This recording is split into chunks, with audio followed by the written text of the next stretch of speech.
আজকের গল্প সোনার মেডেল। লেখক শীর্ষেন্দু মুখোপাধ্যায়। গল্পকার অনামী একজন।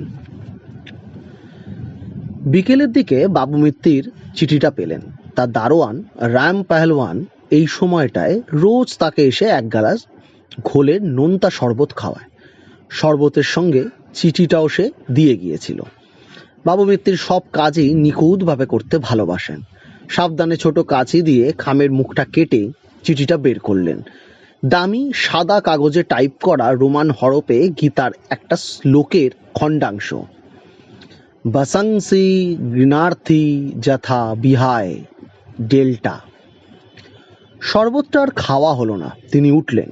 বাবু মিত্তির আজকাল সব কাজই করেন খুব ধীর গতিতে। খেতে, পোশাক পরতে, চলাফেরা করতে তার অনেকটা সময় লাগে।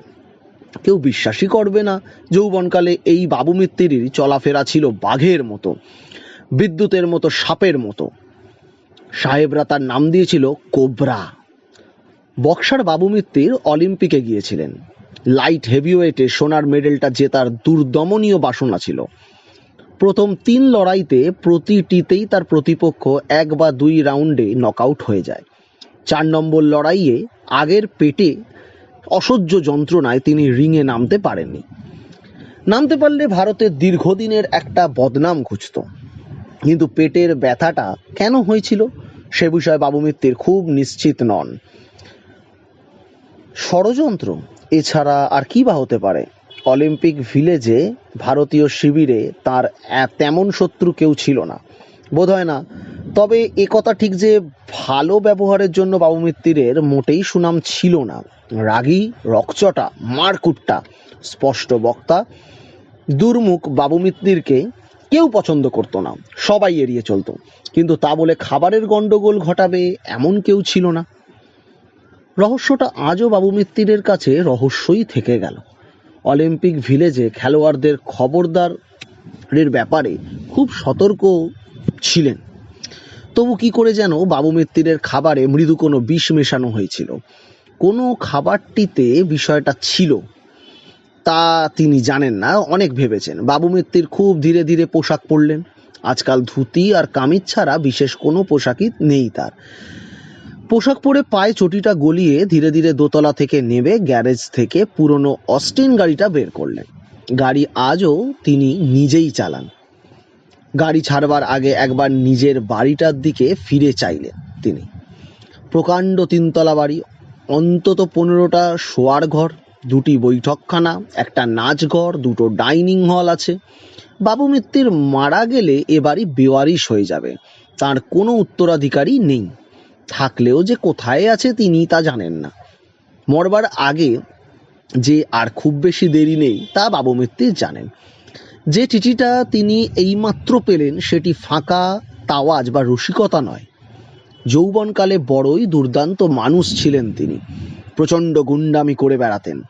খুন না করলেও জখম করেছেন বিস্তর। সাহস ছিল, প্রচণ্ড রাগ ছিল। কিন্তু একটা গণ্ডগোলে পড়ে গিয়েছিলেন একবার। মুষ্টিযুদ্ধ ছেড়ে তখন তিনি সারা পৃথিবী ঘুরে বেড়াচ্ছেন। কিন্তু পৃথিবী ভ্রমণের জন্য যথেষ্ট টাকা বা বিদেশি মুদ্রা তার ছিল না। খুব কষ্ট করে এবং আইন ও আন্তর্জাতিক নিয়ম কানুনে ফাঁকি দিয়েও তিনি দেশে বিদেশে ঘুরে বেড়াতেন। আর্জেন্টিনায় সেবার একটা লোকের সঙ্গে তার পরিচয় হয়েছিল। বাবু মিত্তিরের চমৎকার পেটানো চেহারা, তেজ, সাহস দেখে সেই লোকটা বলে, তোমাকে উপযুক্ত কাজ দিতে পারি, যথেষ্ট টাকা পাবে, কিন্তু খুব সাবধান, বেইমানি করো না। অর্থাভাব ও অনিশ্চয়তায় জেরবার বাবু মিত্তির লোকটার প্রস্তাবে রাজি হয়ে যান। সেই লোকটাই ছিল ডেল্টা নামে একটা ছোট্ট টেররিস্ট সংগঠনের নায়ক।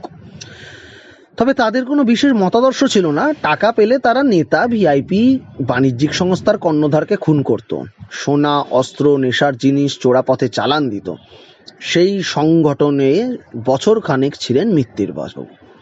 ওই 1 বছরে গোটা দক্ষিণ আমেরিকা, মার্কিন যুক্তরাষ্ট্র, কানাডা, ওয়েস্ট ইন্ডিজ চষে বেরিয়েছেন ডেল্টার বিভিন্ন কাজে। প্রচুর টাকাও পেয়েছিলেন। কিন্তু মেক্সিকোর এক অভিজাত নৈশভোজের নাচের আসরে একজন ইউরোপিয়ান শিল্পপতিকে খুন করার চুক্তি কার্যকর করতে গিয়ে বাবু মিত্তিরের সঙ্গী রাউল নিরাপত্তারক্ষীদের গুলিতে মারা যায় এবং বাবু মিত্তির পালানোর একটা সুযোগ কিছুদিন যাবৎ খুঁজছিলেন তিনি। ডেল্টার হয়ে কয়েকটা খুনের ঘটনায় তাকে অংশ নিতে হয়েছে, সমাজবিরোধী আরও নানা পাপ কাজ করতে হচ্ছে। এ জীবন ঠিক তার পছন্দ হচ্ছে না। তিনি ভেবেছিলেন কলকাতায় চলে গেলে ডেল্টা আর কিছু করতে পারবে না, অত লম্বা হাত বা বড় সংগঠনে তাদের নেই, ভারতবর্ষে ধাওয়া করবে। প্রচুর বিদেশি টাকা নিয়ে দক্ষিণ আফ্রিকা, তারপর সোজা চলে আসলেন কলকাতায়। বিশ্ব ভ্রমণের স্বাদ তখন মিটে গেছে, একটু বয়সও হচ্ছে। তিনি বিয়ে করে সংসারে মন দিলেন, কিন্তু সংসারে মন দিলেও নিজের চড়া মেজাজ এবং উগ্র কথাবার্তার দরুন সংসারে খুব অশান্তি ছিল। একটি ছেলে হয়েছিল বাবু মিত্তিরের, তার নাম রেখেছিলেন সর্বকালের সেরা একজন মুষ্টিযোদ্ধার নাম অনুসারে, রকি মিত্র। ইচ্ছে ছিল ছেলেকে বক্সার বানাবেন, এমন বক্সার যে একদিন বিশ্ব চ্যাম্পিয়ন হবে। কিন্তু বাবু মিত্তিরের সেই স্বাদ পূর্ণ হয়নি। খুব শিশুকাল থেকেই বক্সিংয়ে তালিম দিতে গিয়ে বুঝতে পেরেছিলেন ছেলেটা তার মায়ের স্বভাব এবং চরিত্র পেয়েছে। রকির মা শান্ত, নিরীহ, গম্ভীর এবং একটু জেদি। রকিও তাই। রকি গান গায়, ছবি আঁকে, বক্সিংও করে, তবে তেমন রোখ নিয়ে নয়। 10-12 বছর বয়সেই রকিকে তিনি কম্পিটিশনে নামাতেন। রকি কখনো জিতত, কখনো হেরে যেত, হারতো অন্যমনস্কতার দরুন। খুব রেগে গিয়ে ছেলেকে বেদম মারতেন তিনি। ঠিক 16 বছর বয়সে রকির মা মারা যান। মায়ের শ্রাদ্ধ করার পরদিনই রকি বাড়ি ছেড়ে চলে যায়। শুধু একটা চিঠি রেখে যায় বাবার নামে। চিঠিতে লেখা ছিল, আমাকে খুঁজে লাভ নেই, আমি চিরতরে চলে যাচ্ছি। বাবু মিত্তির অবশ্য খুঁজতে কসুর করেননি, লাভ হয়নি তাতে। ছেলে নিরুদ্দেশ, স্ত্রী মিতা। বাবু মিত্তির যখন সম্পূর্ণ একা হয়ে গেলেন, তখন ধীরে ধীরে তার শরীরে নানা ব্যাধি এসে বাসা বাঁধে। বক্সারদের মাঝে মাঝে যে রোগটা হয়, সেই পার্কিনসন্স ডিজিজও তাকে কিছুটা কাহিল করেছে। বারবার মাথার প্রতিপক্ষের জোরালো ঘুষি লাগলে মস্তিষ্কের সূক্ষ্ম কোষ আর স্নায়ুর ক্ষতি হতেই পারে। এখন সঙ্গী বলতে পেহলওয়ান দারওয়ান, পরিচারক রাখাল আর তার একটি কুকুর। অবশ্য তার কিছু ছাত্র তার কাছে আসে রোজই। তিনি আজও তাদের বক্সিংয়ের কৌশল শেখান। বাবু মিত্তির টাকার অভাব নেই। মেক্সিকো থেকে পালিয়ে এসেই তিনি একটা ইলেকট্রনিক্সের ব্যবসা শুরু করেন। প্রচুর বড়লোক হন তাতে। কিছুদিন হলো ফলাও ব্যবসাটা বিক্রি করে দিয়েছেন। আর পয়সা করে লাভ নেই, খাবে কে? নিরুদ্দেশ হওয়ার পর 10 বছর কেটেছে। সে কখনো চিঠি বা খবর দেয়নি। রকির মুখটাই তার আর ভালো মনে নেই। সাবধানে গাড়ি চালিয়ে তিনি তার উকিল বন্ধু গজপতির বাড়িতে এসে হাজির হলেন।